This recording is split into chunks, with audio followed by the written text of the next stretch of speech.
Hello, I'm the Nostalgia Critic guy. Remember it so you don't have to. Well, before Al Gore's Inconvenient Truth, there was Ted Turner's inconvenient cartoon series known as Captain Planet and the Planeteers. God, shoot me. This environmental pishit was designed to make kids more aware of the environment and tell them all the things that they can do to save the environment, but most likely won't. This show was awful, and I mean awful. Nobody liked it, nobody listened to what it had to say, so why do we keep watching it?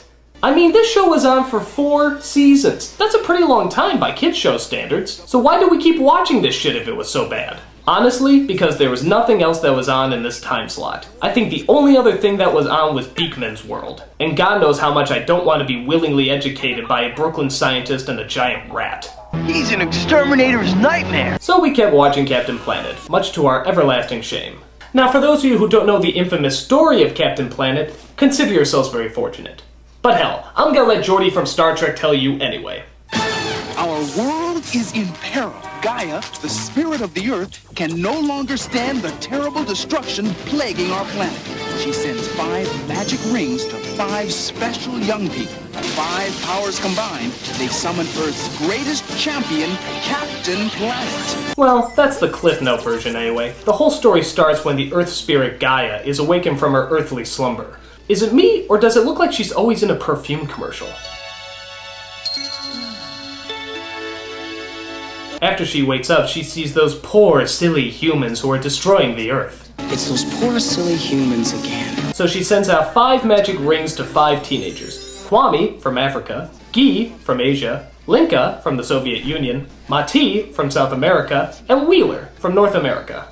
Wheeler? Wheeler? Some parent was actually cruel enough to name their kid Wheeler? The only Wheelers I know about are the Wheelers from Return to Oz, and the further I stay away from them, the better. You know, this has been a very weird day. One minute I'm a kid from Brooklyn, the next minute I'm some sort of cut-rate superhero. Oh, I think I'm gonna hate Wheeler.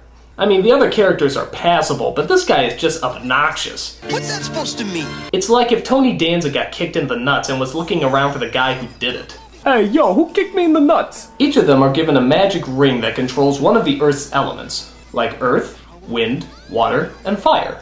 That lot of good that'll do us in a firefight. Wheeler, don't say fire until you mean it. Oh, I see. Every time Wheeler says fire, a giant flaming fireball pops out? Man, how lame is that? That's like me getting hit in the head with a ruler every time I say it. What, I get hit in the head with a ruler every time I say it?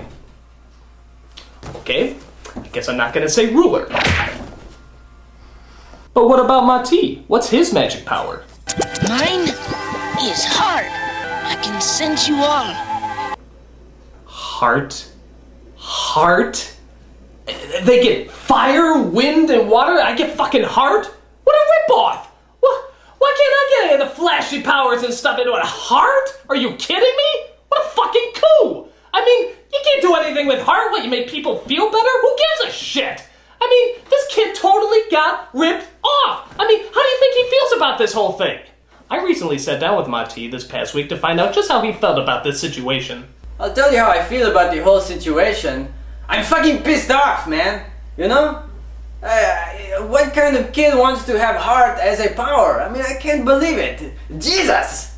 Yeah, but surely there must have been some good that came out of this. After all, you were bringing people together. Fuck people. Bringing people together doesn't help you sell toys. It just makes you a pussy. A pussy! I am a pussy! Well, why do you think you got heart and everyone else got the flashier powers? Because I'm Indian. It's all Ted Turner's plan to keep the Indian man down. Fucking cocksucker! Wait a minute. I thought you were from South America. What's this crap about you being Indian?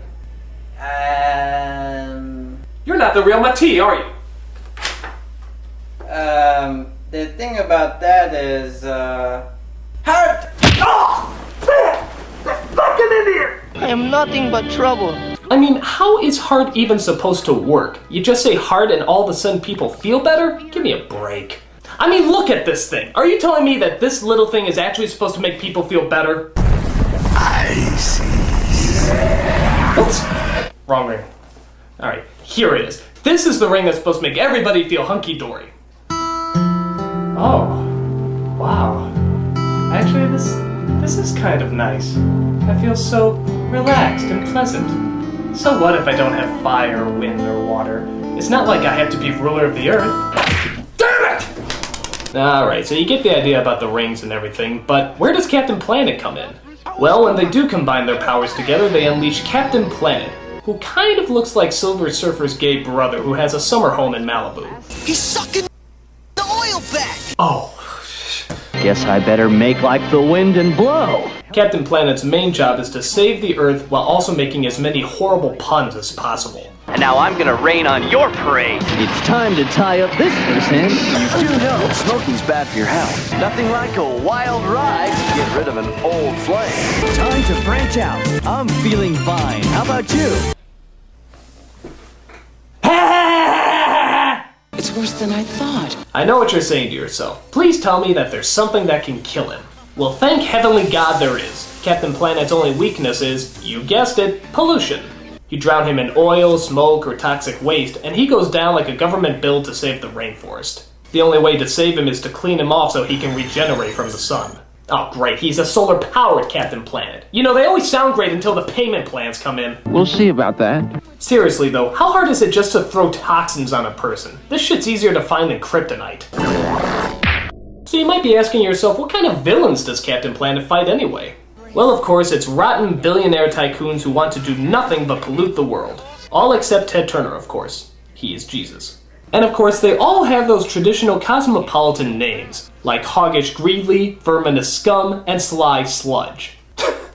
Seriously, would you ever do business with a person named Sly Sludge? It's like marrying a woman named Nasty McSpensmoney. It just has bad news written all over it. Please, go away. The other strange thing about these villains is that a lot of them actually have celebrity voices, like John Ratzenberger, Martin Sheen, Jeff Goldblum, Tim Curry, and even Meg Ryan. How the fuck did they get Meg Ryan? Did she own back taxes or something? I mean, it makes no sense. But what's even stranger than that is that they actually make the villains look a lot like the celebrities themselves, like Meg Ryan's yellow hair, Tim Curry's sunken-in eyes, and the less I say about Jeff Goldblum, the better. And that's also Whoopi Goldberg as the Earth spirit Gaia. Now here's what I don't understand. If she's supposed to be the most powerful essence of the Earth, why doesn't she just stop these polluting a-holes herself? Don't worry, Planeteers. I will be with you in spirit. Oh, spirit. You know, from my past experience, spirit has usually meant a coward chicken pansy who doesn't want to get hurt and would rather sacrifice the lives of teenagers so that she doesn't miss her favorite reruns of Gilligan. But hey, that's just my past experience. Gee, I didn't think of that. You may also notice that anytime there's trouble, it's Kwame who initiates calling Captain Planet. Let our powers combine. Let our powers combine. Let our powers combine. Well, why does he get to call the shot? I mean, that's a lot of power. Can you imagine if he didn't want to say those words? Oh man, we're in a tight jam. Kwame, don't you have something to say? I'm not going to say it. Not until you apologize for stiffing me on the bill at Olive Garden. Oh, come on, man. I was short on cash. And I look like Don fucking King to you? Alright, I'm sorry. Then let our powers combine. Douche. What? Nothing. Weird. Most of these episodes follow the same pattern. Some evildoer is polluting the Earth for the sole purpose of being a douche. The kids come to help, can't quite handle it, so they call in Captain Planet to save the day. But not all these episodes just focus on the environment. There's actually one or two episodes that handle different subject matters. So Captain Planet, what other issues are you going to talk to grade school kids about? AIDS? You tested positive for the HIV virus. Stop! Cease! Desist! Get out of there before it's too late! He sends fear and panic. Alright, so Captain Planet is going to talk about AIDS. God help us. So apparently, Verminous Scum has an evil plan to make high schoolers really hate this one kid who happens to have AIDS. Just listen to his foolproof evil plot. Once we let people know the kid has AIDS, we can panic the whole town! See, when people panic, they don't think. If they don't think, they stay stupid about AIDS and it can spread. And once it spreads far enough, we take over the earth! Makes sense to me! There are only a few ways to contract the virus. Using drugs with needles, unprotected sex, or he could have gotten it from that blood transfusion he had a few years back. These kids are just learning how to spell blue! Don't tell them about drugs or unprotected sex! What the hell's wrong with you? Who cares how I got it? It stinks! Ugh. There you have it, folks. The understatement of the century. AIDS stinks. And here's another thing I just found out. Hitler was a dork. Naturally, the kid's coach comes in to try to give him some advice. You want to talk? Nothing to say. It's all over. Not the way I hear it.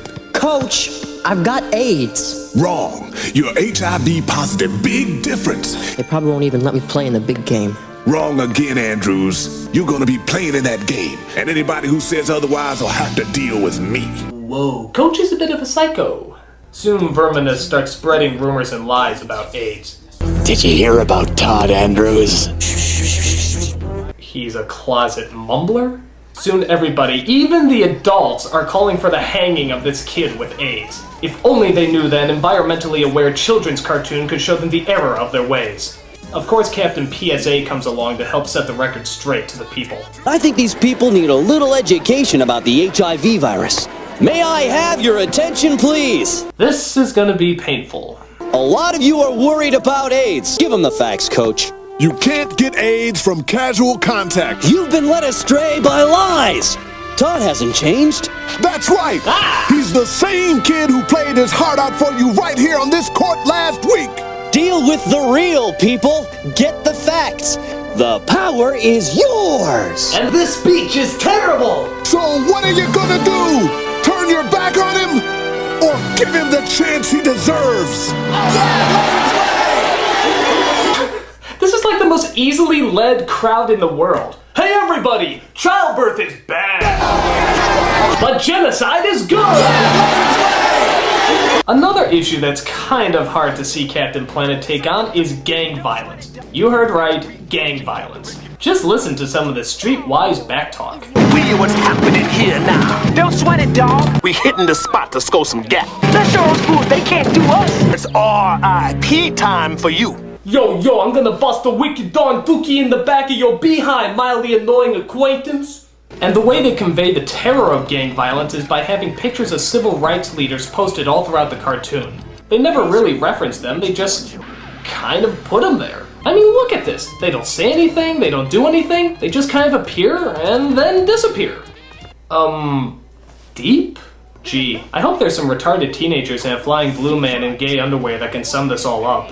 Can't you see? It's time to stop wrecking and start really educating. Peace or war, it's your choice. That would have been the funny ending, but instead we get a look into the gang members' heads as they analyze all that the civil rights leaders have fought for. I guess this has good intentions, but some of these images get pretty damn graphic. The bus driver say, "Lady, you got to get up, 'cause a white person wants that seat." Kids, you might want to switch it over to Sesame Street right now. These people don't know what they're doing. So much for drama. And of course, at the end of every episode, we had to listen to that god-awful song that we all hated to listen to, and yet we could never get out of our heads. Captain Planet, he's our hero, gonna take pollution down to zero. Though there was that one guy who always summed up my feelings towards the show at the end. You'll pay for this, Captain Planet! Alright, Ted Turner, you've made your point, and we'll make a deal with you. We'll start cleaning up the planet, and you stop making these god-awful cartoons! That way the planet can be nice and clean so that you can become supreme ruler. God damn it!